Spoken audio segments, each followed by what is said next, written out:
Harold's secret panic reigned in the hospital. The renowned surgeon couldn't operate. A familiar voice echoed from the cafeteria. "I can do it." In the cafeteria at St. Mary's Hospital in Chicago, Harold Morrison sat at his usual corner table. The 75-year-old man's shabby clothes, shaky hands, and slumped shoulders made him invisible to the other customers. Waitress Emma Rodriguez simply referred to him as that old man. Since she started work 6 months ago, Emma had witnessed the same scenes every day. Harold would arrive at 9 a.m., sit at the corner table, order a small coffee and a plain donut, wait an hour, and leave silently. He didn't want to talk, making no eye contact with anyone. "Is it the same thing again, Harold?" Emma asked, a hint of annoyance in her tone. "Yeah, small coffee and a plain donut," Harold replied, his voice free of resentment. His hands were shaking slightly, but not from age. It was mainly due to the constant vibrating of his phone in his pocket. Emma sighed as she ordered, thinking, "Why does this guy order the same thing every day? Why does he sit here? Doesn't he have a family?" The hospital staff at the other tables barely noticed Harold. To them, he was just another retiree spending time at the hospital. Dr. Martinez, a young resident, whispered to his friend, Dr. Johnson, "That old man always sits here. I wish he'd take up less space. It's crowded enough as it is." Dr. Johnson shrugged. "Maybe he lives alone. Old people come here sometimes to socialize." As he sipped his coffee, Harold watched the snowfall outside. The December chill had blanketed Chicago in a blanket of white. The phone in his pocket vibrated again. The screen read, "St. Louis Hospital." Harold silenced the phone and put it back in his pocket. This was the 25th time the phone had rang in the last 3 months. Each time from different hospitals, different cities. They all wanted the same thing, the return of Dr. Harold Morrison. But Harold had left that life behind. As Emma cleared Harold's desk, she noticed that he did the same thing every day. He would drink his coffee, eat his donut, then pull an old photograph from his pocket and look at it. The photograph showed a beautiful woman, about 50 years old, smiling.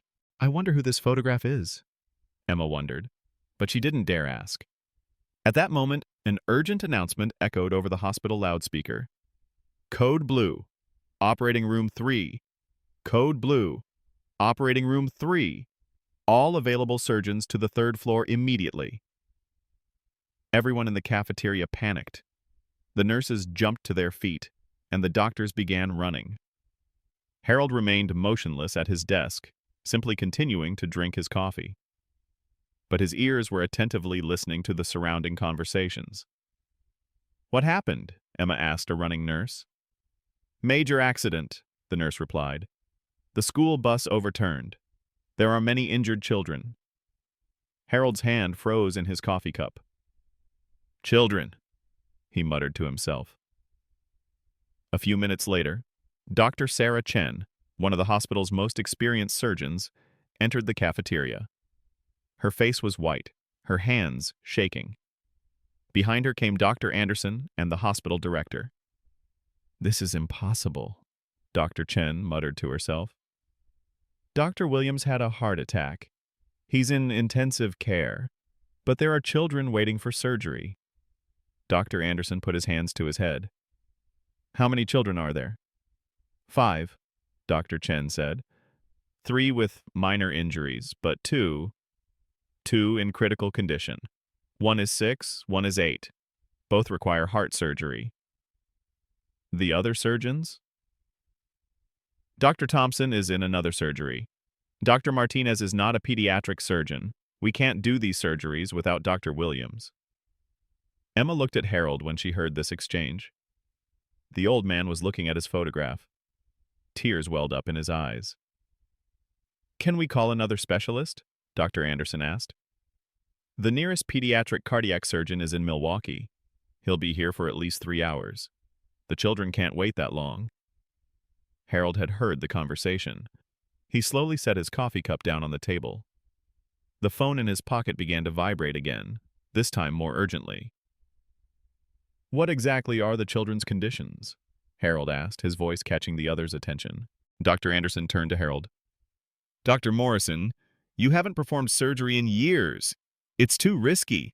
If something happens, I accept the risk, Harold said. But what other choice do those children have? No, Dr. Chen said. Absolutely not. Harold raised his trembling hands and looked at them. These hands have performed 3,000 surgeries. Maybe they can do it one last time. Emma came to Harold.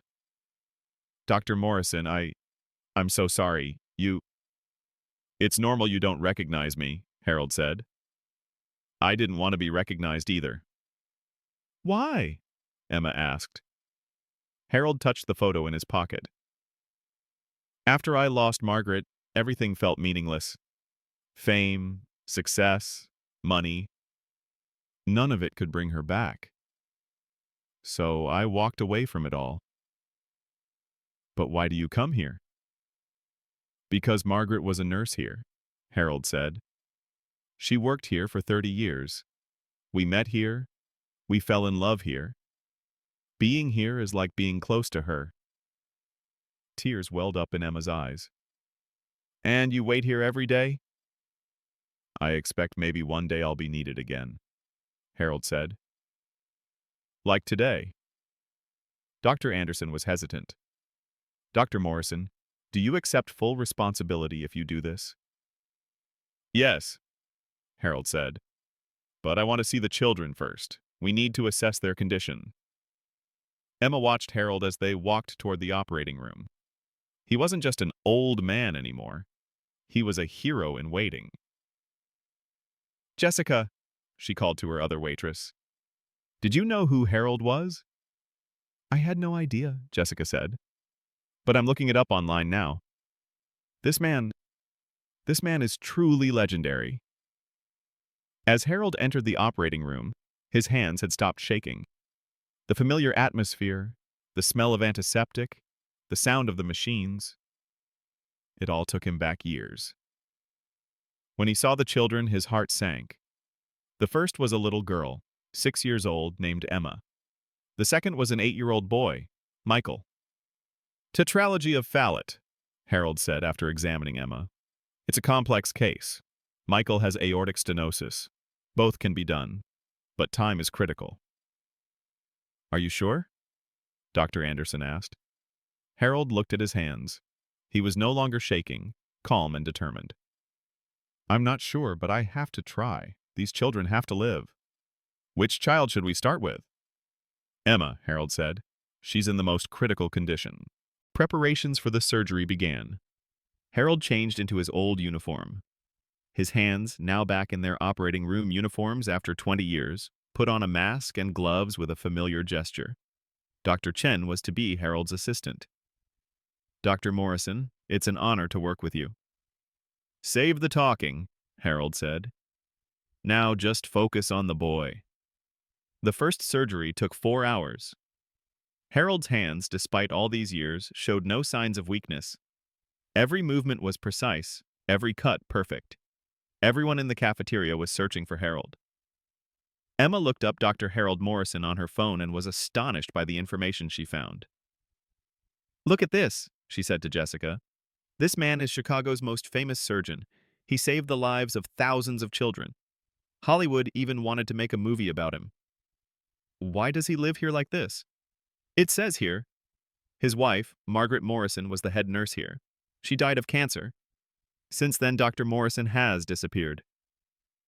The first surgery was a success. When Harold emerged from the operating room, Dr. Chen's eyes were shining. It was a miracle, Dr. Chen said. Your hands haven't aged at all. Hands age, Harold said, but the heart never does. Now let's look at Michael. The second surgery took 3 hours. This time it was an even more complex case.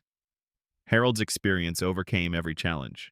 When both surgeries were completed successfully, the hospital staff applauded Harold, but he simply smiled and thanked him. How are the children? Emma asked when Harold returned to the cafeteria. They'll be fine, Harold said. They'll both lead normal lives. Dr. Morrison, Dr. Anderson said, we want you to come back, to work at our hospital. No, Harold said. I'm retired. Today was just an exception. Why? Harold went to the window. Because my time is past. This is the time for young doctors. Sometimes I want to be ready when needed. Emma came to Harold. But you're a wonderful doctor. Why did you leave? Harold pulled the photo from his pocket. After I lost Margaret, I realized I couldn't do it alone. She was my strength. She was incomplete without me, and I was incomplete without her. But today her spirit entered the operating room with me, Harold said. I felt his touch on my hands. Emma understood Harold's story. You come here every day because I feel close to him here, Harold said. And maybe one day, I expect to be needed again. From that day on, everyone at the hospital treated Harold differently. He wasn't just an old man anymore. He had become an angel in waiting. But Harold continued his usual routine. Every morning at 9, he'd come to the cafeteria, sit at the same table, and order the same coffee and donut. The only difference was, Emma wasn't afraid to talk to him anymore. Dr. Morrison, Emma said one day, don't you regret it? Quitting? Harold sipped his coffee. I don't regret it. Everything has its time. My time as an active doctor is over. But waiting is my new mission. Waiting? Yes, Harold said. Maybe tomorrow, maybe a year from now, maybe never. But when a child is needed, I'll be here. Emma smiled. Sometimes the greatest heroes are the most ordinary ones. Harold looked at Margaret's photo. I'm not a hero, Emma. I'm just an old man with a little experience in my hands and a lot of love in my heart. But everyone at the hospital knew that Harold Morrison wasn't just a man. He was hope itself. And every day, at the same table, with the same coffee and donuts, he waited for the next miracle. 6 months later, Emma approached Harold's table one day. Dr. Morrison, would you like to order something different today? Harold smiled. No, Emma, the same things. Because this isn't just coffee and donuts. This is a sign that I'm here. That I'm ready. Ready? Yes, Harold said, placing his hands on the table. Ready for the next child. And that day, Harold Morrison, Chicago's humblest hero, sat at his corner table and waited.